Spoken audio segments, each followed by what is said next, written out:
j'insiste avec vous yéen a fa newoon et Malal l'a évoqué biñ naan ñu dellu ci terrain bi Sadio Mané bi ñu koy wax yéen en tribune est-ce que vous étiez d'accord moment boobu pour ñu reprendre partie bi parce que comme il dit arbitre bi da doon sàcc waruñu dellu football c'était quoi vos avis yéen ñi nekkoon foofu en tribune qu'est-ce que vous vous disiez? Bon, déjà moi j'étais en tribune mais Bakary je pense lui il était sur le prêt. mais il était sur le banc. Sur le banc technique. Ok. Parce que il est journaliste comme man mais sur cette Coupe d'Afrique. Exactement. C'est un dirigeant. Exactement. De la fédération, membre de la délégation. Donc peut-être que sensation yi du benn. waaw du doon benn et peut-être surtout que angle d'observation yi du benn. parce que man maa ngi ko gis. waaw. gis naa ko bu mu ñëwee taxaw ak Sadio. peut-être que am na ñeneen ñoo xam ne peut-être filmé nañ ko. gis naa bi Sadio demee également wax ak Claude Leroy après xaw a jàdd tuuti mais foofu comme stade bi dafa kowe. nous on était au 5e étage. parce que booy dem tribune de presse foofu tu prends l'ascenseur tu descends au 5e. donc ça veut dire que stade bi dafa du comme stade yu ubbeeku yi quoi. stade yu kowe yooyu la. donc parfois sa angle de vue dafay am loo xamante ne. mais li xew ba xew mooy déjà li ma la wax dëgg la arbitre bi Ndara nga ndam sàcc la non c'est la vérité man je n'ai pas l'habitude de parler des arbitres boo gisee sax si sama publication Facebook am na benn instant ñuy attaqué arbitre sénégalais bi moi je le défendais non pas parce que c'est un sénégalais mais parce que c'est un arbitre et que bon il y a une dose boo xamante ne ñëpp mën nañ ko nangu ni c'est une œuvre humaine mën na juum loolu moo tax football moderne ñu andi benn instrument bu ñu woowee VAR nga xamante ni day permettre di combler les lacunes de l'arbitre parce que arbitre mën na bañ a gis loolu day am mais de façon factuelle li nga xamante ni ñëpp gis nañ ko mooy arbitre bi sàcc la xam nga arbitre léegi nu mu lay sàccee dafa yomb parce que y a la VAR y a les 46 caméras y a tout le monde qui est là mais nu mu lay sàccee mooy da ngeen di am contact joueur X bi def faute bi mu jox faute bi joueur Y. on l'a vu. ngeen am xëccoo touche bi leerul la bal bi laal na fii jarul non mu gaawantu joxe touche bi. ngeen di amorcer benn contre-attaque xam nga benn contact am foofu. mu dagg seen corner bu amul bu delloo sax parfois mu delloo si. jox la coup franc bi alors que yow yaa ngi dépassé nga ko yaa ngi doon dem. avantage la doon c'est ça. donc yooyu ku xoolaat match bi. je pense que ce serait inspiré que benn vidéaste dagg les coups de sifflet de l'arbitre. sur les 120 minutes. mu dagg chaque séquence mu wane est-ce que comme ça ci ngay gën a xamee ni arbitre bi il était en mission commandée. Et la preuve ñun suñu action bi nga xamante ni Seck day mbëkk bal bi mu dal ci poteau bi dellu si Ismaïla Sarr mbëkk. mu dugg waay. Seck bi muy waaj a mbëkk bal bi la arbitre bi sifflé. sifflé na waaw. alors que action bi jeex. alors que cas yooyu. te loolu moo ko tey parce que xam na ne bu sifflé. VAR dootul ñëw. exactement parce que règlement VAR bi aussi boo ko liiree. dafa am ay sew-sew yu ci nekk. yu ci nekk oui. xam nga mais action boobu par exemple li mu waroon def mooy bàyyi action bi. ba mu jeex action bi jeex mu siffler but bi. exactement après ñu seet. désigné fële bu boobaa VAR. exactement. dina xool rapidement bu fekkee dafa am lu litigé. mu ne ko attention. bi kii di corner bi centré waaye dafa mbëkk Hakimi wala daf ko dóor. oui alors que foofu normalement sax. Hakimi moo def nañ ni corner la. Hakimi est en position défensive, Seck est en position offensive. ñëpp gis nañ ni Hakimi lijjantul bal bi. lijjantul trajectoire bi. c'est ça. moom positionnement Seck loolu. et il voulait l'empêcher. parce que xam de jouer nañ le Seck est bon de la tête. c'est ça. mu koy empêcher. Seck dafa def une réaction c'est-à-dire. bu ko Hakimi laal woon Seck du ko laal. day tëb mbëkk. mais bu la nit laalee. day andi buuxante c'est ça. nga teg loxo mbëkk bal bi arbitre bi moom xaarul sax. salaam mu ne non coup franc. donc loolu may wan ni ma la wax nga dëgg arbitre bi c'est un grand voleur. Ndara donc loolu moo andi sax incident bi am ci match. c'est ça. parce que c'est à la suite de cette action.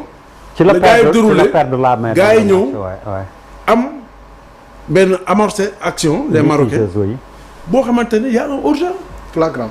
c'est ça. boo xoolee même les photos waxuma sànq dégg naa benn gars non on n'a pas tous les angles. éducation angle. le gars il est sur la ligne blanche. et tout le monde est derrière. donc ça veut dire que c'est un hors-jeu manifeste. c'est ça moo leen jiitu ñoom ñëpp. ñu sëgg ko moog VAR bi ñu sëgg ko. dem joxe corner. mooy li ma la wax arbitre bu la bëggee sàcc si yooyu la koy jaare ñu teg corner bi dóor mu am jàppante entre Diouf ak Diaz. oui. mais li lay wax ne arbitre bi il était conditionné mais tu as vu la véhémence et la violence. oui bi Diaz avec laquelle Diaz est venu demander la VAR. c'est le joueur qui demande la VAR. loolu en temps normal parce que arbitre sax mën na xaw a jaxasoo. mais en temps normal da nga koy carton. exactement. da nga koy jox carton ba pare. c'est pas capitaine. oui il n'est pas capitaine da nga koy jox carton. pour la véhémence et la violence. c'est ça. de sa demande. et le après nag peut-être si la VAR t'appelle nga doog a dem VAR. mais gis nañu foofu aussi dafa sëgg. mais surtout am na benn action boo xamante ne mais c'est un attentat ñu bëri dañ ci jàll. waaw Lamine Camara am na action boo xamante ne Lamine Camara. dafa ñëw tacler le numéro 11 là marocain là mooy boy bi. ki taxawoon di empêcher Yohan Diouf pour mu jox serviette bi dama fàtte tur bi. mais waa ji bi mu ko tacler. mais le gars il lui a donné un coup volontaire sur la tempe avec les crampons. non tànk bi la bàyyi mu lang. moo ko tey xam nga loolu. non bàyyi ko rek mu lang de. daf ko langal. va revoir l'action. il a fait un geste.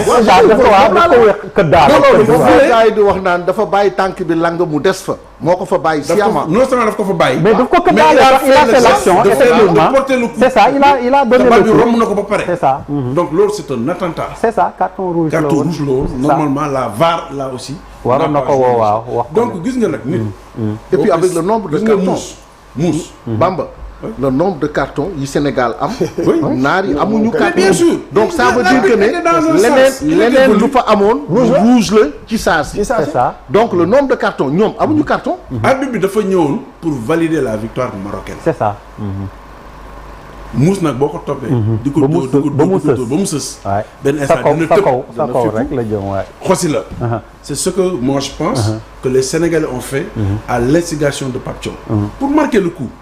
parce que benn instant bu ngeen xoolee ñu de toute façon man fi ma nekkoon benn instant Idrissa Gueye mu ngi def nii gaañ bi. di ko def nii naan le monde te regarde. loolu c'était un signal pour dire que bon nous on a déjà marqué le coup. boobu mooy bi ñu dellu si terrain bi quoi. on a déjà marqué le coup l'essentiel mooy. adduna bi yëpp. gis nañ xam nañ li nga def. n'est-ce pas et pour arbitre bi pour te dire qu'elle était mal à l'aise. normalement loolu irrévérence la. bu la ko joueur waxee. même s'il est le capitaine. da koy jox carton. c'est ça mais il était comme tu dis devenu finalement il était mal à l'aise. exactement parce que action réaction la gis nga Pape Thiaw lu mu def affaire nawetaan. mais ça a permis d'arrêter le match. ça a permis de montrer aux gens attention. du ay sequ leen ko ak ay yambar. et puis après bon quand Sadio joue en grand seigneur. le rôle qu'il a joué. ça les a même soulagés. d'ailleurs il y a une vidéo. où à la fin du match. l'arbitre de la VAR l'arbitre les arbitres assistants l'arbitre du match ñoom ils lui disent merci di wax merci Sadio merci parce que quand même ça aurait été une honte. il leur a sauvé la mise à la 90e minute. que Sénégal génn bañ a dellu si. c'est ça bien entendu lan moo naroon am dañuy constater bu 15 minutes di passé. ñu ne ok pip jël coupe bi jox ko Maroc. mais ça aurait été une honte pour le football mondial. c'est ça pas seulement africain mais pour le football mondial. donc péripéties yi noonu la demee woon. c'était un match vraiment difficile. La tension d'avant match. passion bi ngay am supporters yi gars yi di la woo dina ñaan billet. te xamuñu ne yow sax xëy na mooy loolu. ngay lijjanti à gauche à droite. mais boo ko dajalee dafa àndoon benn genre nu mu tuuti benn situation de boo xam ne mu mel ni cin buy bax. il fallait que à la 97e minute ñu ubbi couvercle bi.